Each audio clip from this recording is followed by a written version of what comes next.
Hey everybody, and welcome back to Life with Lolo. This time for our weekly recap of the Belle Collective. This is season 1, episode 4, and it was titled Bad Brunch Behavior. Alright, y'all, if y'all not subscribed to my channel, go ahead and hit that subscribe button along with the notification bell. And if you end up liking this recap review, go ahead and hit that thumbs up button along with the share button. Alright, y'all, so I was like, why is we still talking about a brunch? But I guess it's a new brunch. This episode really wasn't given a lot, but we gonna talk about it anyway. We see Tamara, she meeting with her general manager of the radio station and stuff, and they're basically just talking about life. So Ramona tells because Tamara asking about family life and stuff like that, and she wants to get into TV, and I guess she wrote a book at one point. We know she in radio, so she's trying to go to the next step in the TV. So, but she wants advice because she wants children, marriage and all that other good stuff. And Ramona is telling her like she wanted those things as well, but when it was time for her to have children, I think her career got in the way and stuff, and her career was so rigorous and so time consuming that she was going to have to end up hiring a nanny and stuff, and she didn't want to do that, so she just decided not to have children. So Tamara was asking her like, did she have any regrets from not having any kids, and she said like she regretted it for a while, but she made peace with it and stuff. So they just kind of talked about that, and Tamara was saying like Ramona really enlightened her and really made her see what she needs to do at this time in her life or whatever. We see Letitia, she meeting with the councilman, so she back on Ferris Street. She meeting with the councilman on Ferris Street, an appraiser, and a contractor or whatever. And she's talking about buying this one building. It's a 2-story building. I think it's the only 2-story building on the street. And she's going to make that into like a resource center, and where she's going to have like her brunches and stuff. So she talks to the man, and she's like, well, I want to buy this building. And the man like, well, you can't buy the building. It's not for sale. It's only for lease or whatever. So she's kind of like disheartening and all that. But I'm thinking like, girl, you ain't realized that it wasn't for sale before you went down there? Oh, okay. But she like, well, I can bring the other ladies in and stuff like that. So they was telling her it's like a historical building. So to build something like this, you will have to put in at least $900,000 to $1.5 million to restore it, and then to get that historical feel for it or whatever. And he said she gets a $500,000 something. I forgot what the $500,000 was, but he said that she get like a $500,000 for something. So I was like, oh, okay, but then it's gonna cost up to almost $2 million to restore like the renovations and stuff. So she was like, "Ooh, child, I'm overwhelmed and stuff, but I'm still confident." And then I got these women who gonna put in their money and stuff like that. So then we see Marie. She's with this doctor, this therapist, Dr. Chandler, and she, of course, is bringing her son so they can, talk out their issues. So she plays the recording for the doctor, and he like, oh, look, I don't even want to hear no more about this, or I don't want to hear no more. So he asks the son, like, how do you feel about this what happened and stuff. So he was saying like how he felt like he didn't understand what was going on because he was still going to school, but he just made a different choice. And so what's the child name? Marie was telling him how blessed he is to have a mother who was always there for him, who was always taking care of him, who never like stopped doing for him. Like she's always been there for him wherever he needed, and yada yada yada. So she like, you really lucky. I didn't have my mom. My mom was on substances, and I wanted my mother there, but you have your mother and you just take advantage of me. Like I just feel like you what she say? I think you just, she said something like, you just took advantage of me. Like you just took me for granted. And so he was just looking or whatever. And so then she told us how her mom was on substances and she got into a dark place, and it sounded like she wanted to, do self-harm to herself. But then she had her son at 18, and she vowed to be the best mother that she could be to her son and be better than what her mother was to her or whatever. So she took real pride in raising him and stuff like that. So she's kind of like taken aback that he would say and do the things that he did to her or whatever. So the man, the therapist and stuff, he was just talking to him and telling him like he can't be having these outrages like this, and he's a man and he has to channel his energy in different ways and stuff like that, because first and foremost, you are a black man, and you just cannot be just taking your anger out the way you take your anger out. So he was talking to him on like basketball references and stuff like that, so he could understand what was going on. Because he was saying like, you could be the best player on the team, but if your attitude sucks, you won't play, and that's facts. And so, what else happened in that one?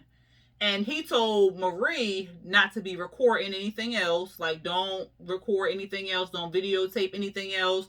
Y'all just need to have a conversation and stuff. So Marie said she was, willing to make changes and stuff and have like a fresh start with her son. We saw like a little snippet of Latrice talking to her staff, and she said she won't be going to the second brunch. Then we see Antoinette and Letitia. They going to the Civil Rights Museum and stuff like that.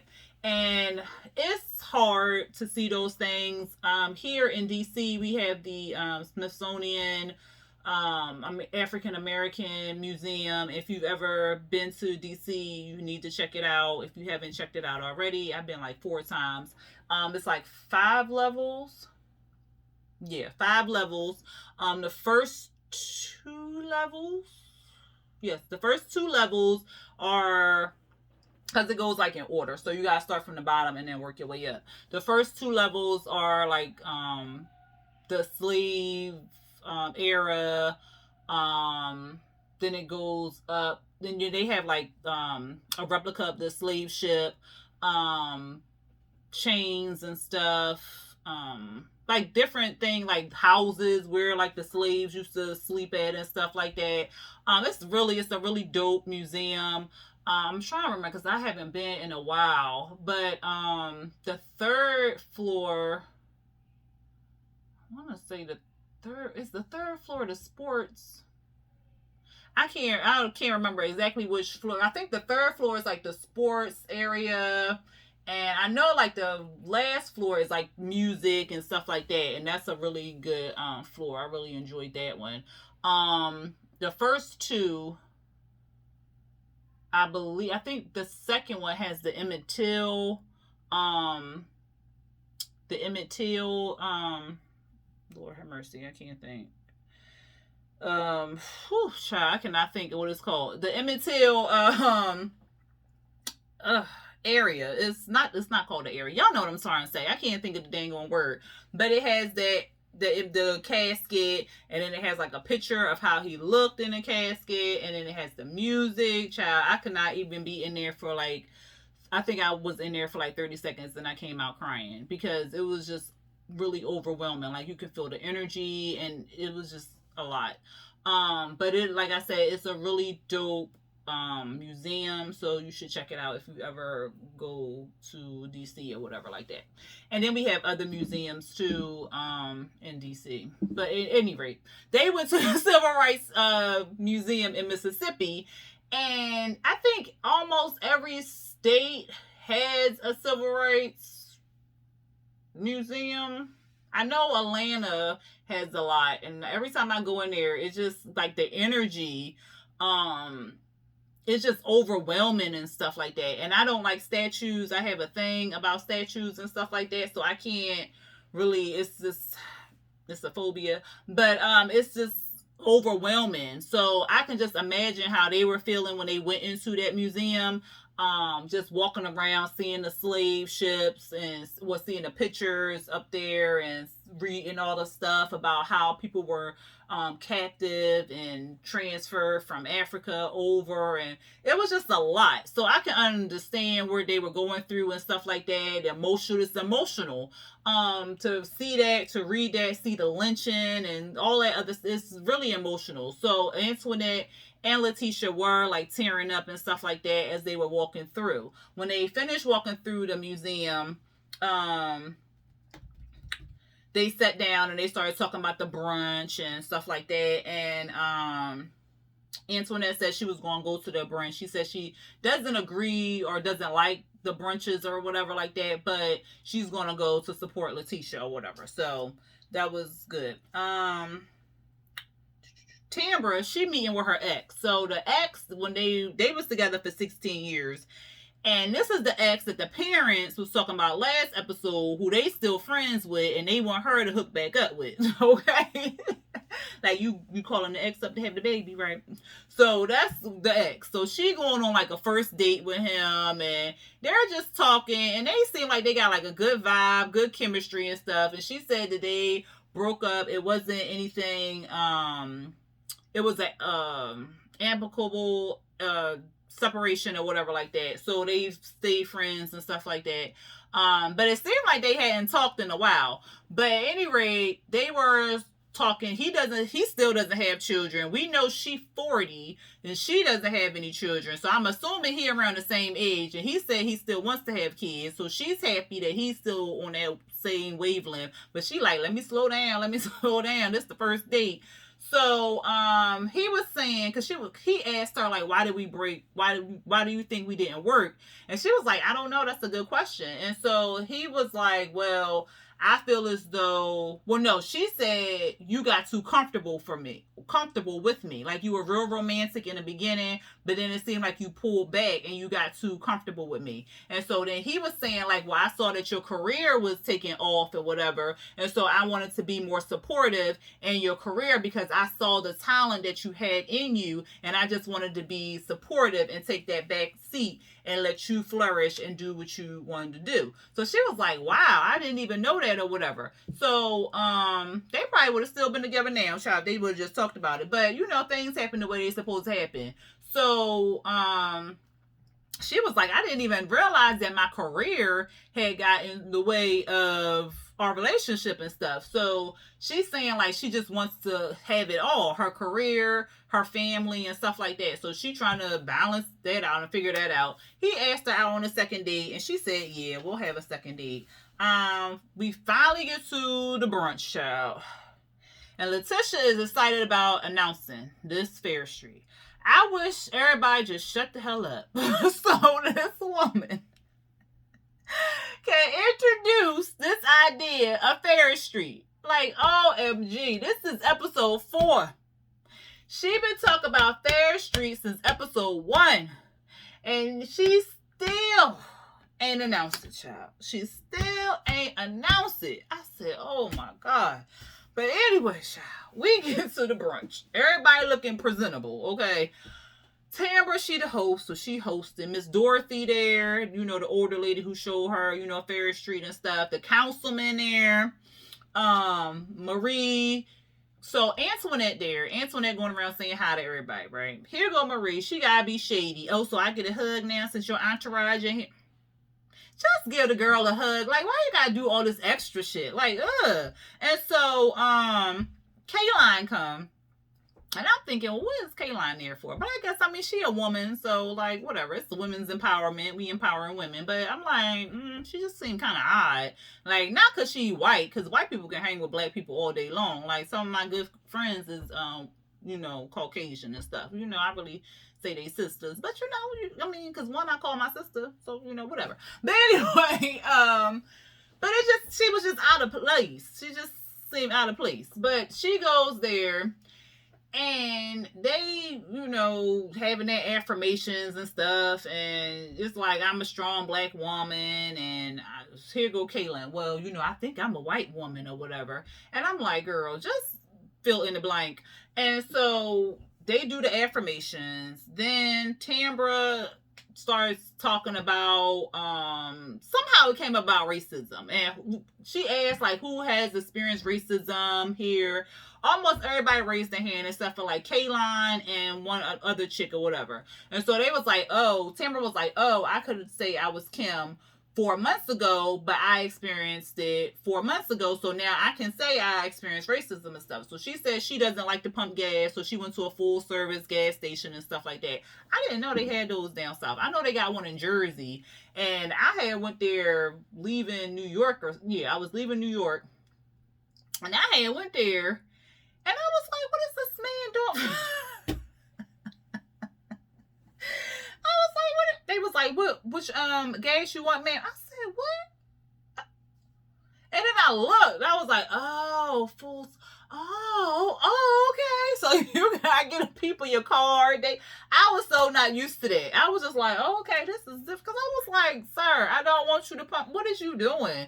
But it's a full service gas station. But anyway, she said she went to a full service gas station and she sat there for a while and it was taking way longer than before. And she said she noticed like a Caucasian man pulled up after her and he got service like that. So she was just like, oh wow, we doing that? Like, am I not going to get served today or whatever? So she said she experienced racism. So they get into talking about racism, their experiences and all that other good stuff. And then we see, they start talking about colorism and stuff. And then we see Kayline get up and walk out. So I said, oh God. Because we can see her, she look uncomfortable. So she get up, she walk out. Child, Antoinette go follow her because that's her friend. And she crying, and she like, you know, white people don't talk about black people like this, you know. Oh, white. She didn't even say all. She was just like, white people aren't racist, you know. We don't talk about like, because we love black people. I was like, you can't talk for a whole race. Like, you can talk for yourself and your family, but you can't talk for a whole entire race. Because, like, you saying that is negating what these women just said. Like, they experience racism, but you saying, like, white people don't talk about black people, and clearly it's racism going on. So I wish she would have chose her words better, because she was irritating me when she kept saying like, let me charge this thing up, y'all. She kept irritating me the way she kept saying like white people don't talk about black people and yada. I was just like, but you can't say that. Like, no. So then Letitia came out there. I think that was Melanie Latrice's PR. She came out there. Everybody trying to explain to her, like, this is their experiences. This is this. Like, why do we have to teach? Common sense would say that. Like, I don't understand. Like, I understand you have to educate people who don't understand. But if you clearly sitting there and you listening to the stories that's going on, why are you not understanding, or why is it not computing in your head that it's some racism, or people don't like me or treat me differently because I'm black, or because I'm a woman, or because I'm gay, or because I'm what, you know? So why can't you see that or hear that? Even if you don't see it with your own eyes, you can hear their stories. Like, you can hear that and, you know, just sit there and take it in and learn that way, other than leaving out and saying what you saying. And then people got to sit there and explain to you, and then Antoinette then told you 120 times in different stories, but now you hearing it all from different black women, and so now you real overwhelmed. Girl, it was just irritating me. Because I was just like, why are they calling her? Like, nobody said you was a racist. Like, who said you, Kayline, are a racist? You be discriminating against us. Like, no one said that. So, why was her feelings hurt? I just don't, And then, so, they told her to go back in there or whatever. And, child, she went back in there.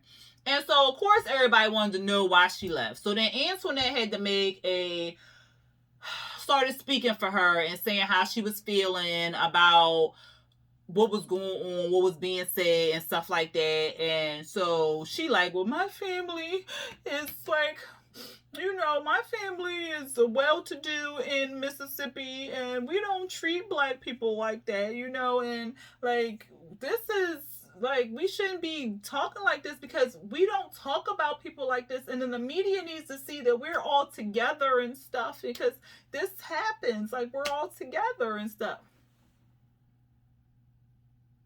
Again, nobody said all white people was racist. Nobody said that. It's obviously not all white people was racist. Antoinette was married to a whole white man. Like, what is you talking about? Like, what is you talking about? Like, obviously, y'all two friends. So, what is you talking about? So, Marie, of course, she got to stick her nose in there because, Marie like, look, this is the brunch. This is not what this brunch is about. I want to hear what Letitia got to say. Like, what's her big announcement? I really want to hear what my sis got to say. so we could celebrate her. So she's trying to bring it all around or whatever like that. So I appreciated her for doing that part. Like, okay, we understand, we heard what you said, okay, dear, but let's not focus on that topic when that's not what we're here for, okay? Even though you kind of sort of was there for that because Tamara brought it up, but we're not going to dwell on that. But anyway, so she like, but this is an important message that we need to talk about. We're talking about real things. 5 minutes ago, you just left because you was uncomfortable. Now you want to come back in and had you set your ass there the whole time, you could have had the conversation about what was going on, but you didn't. You wanted to go out there and make a whole dramatic scene, and now you want to come back in and have a conversation. No, we don't want to talk about it no more. Like, we don't want to talk about it no more because then we hurting your feelings. Like, we can't get our feelings out because we hurting your feelings because you white and you think you are racist because they've been oppressed. Like, girl, shut up. She's getting on my nerves. She's getting on my nerves. And so then Essie, she come over because Kayline going back and forth with Marie. And so Essie, that's her bestie, her boo. I think it's her lover too, child. But she over there taking up for Marie. So then they going back and forth. The councilman looking real uncomfortable, like, is this really happening right now? So then he gets up and he leaves. Tamara shocked, like, why are we doing this? Like, this is not what this brunch is supposed to be about. Like, this is real disrespectful to my friend Letitia and stuff. But she don't say it to, at the brunch. She say it in her one-on-one. And so Marie, she started doing too much. She getting loud. She standing up. Like, you just doing too much. And I understand you wanted to bring it back around to why we were really here, but she do too much. And so Letitia, she trying to calm stuff down, and then Marie talking about something. Well, she gotta go because Kayline said, well, you just trying to control everything, and this ain't your party, and you nobody. And I was like, girl, wasn't you just talking about how we had to empower people and come together? And now, like, you really switched it up like that. Like, a minute ago, you, oh, God, my family. Now you're like, you ain't nobody. Bring it, black bitch. Like, come on, what? It's like, what?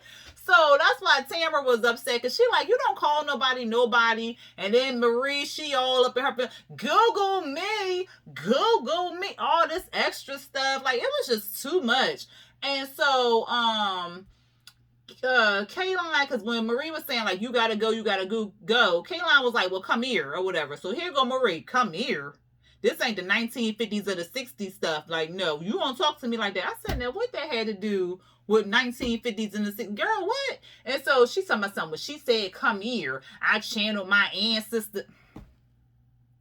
Marie, you was really reaching. Like, what? Did she say, come here, gal? Like, what? What? I was just like, y'all do too much. Y'all too old and too rich to be doing all this. Like, if y'all don't calm down, like, Marie just do too much for me. Like, I be trying to like her because she got like a whole story with her mama and her son and this husband that's cheating and stuff like that. She got a lot going on. So I try to be on, try to have some kind of sympathy, empathy for her, but she just do too much. I just tired of her. But anyway, y'all, that was the episode, because then it said to be continued. I'm like, if Letitia don't tell about Ferris Street, girl, let it go, okay? Because they embarrassed you in front of the councilman. So you better hope this man wants to still do business with you. Miss Dorothy, 99 years old, she looking all like she ready to throw down. But she like, y'all need to calm down. This is disrespectful. Like, y'all got to do better than that. Y'all is just too grown, like I said, and too rich. Like, stop.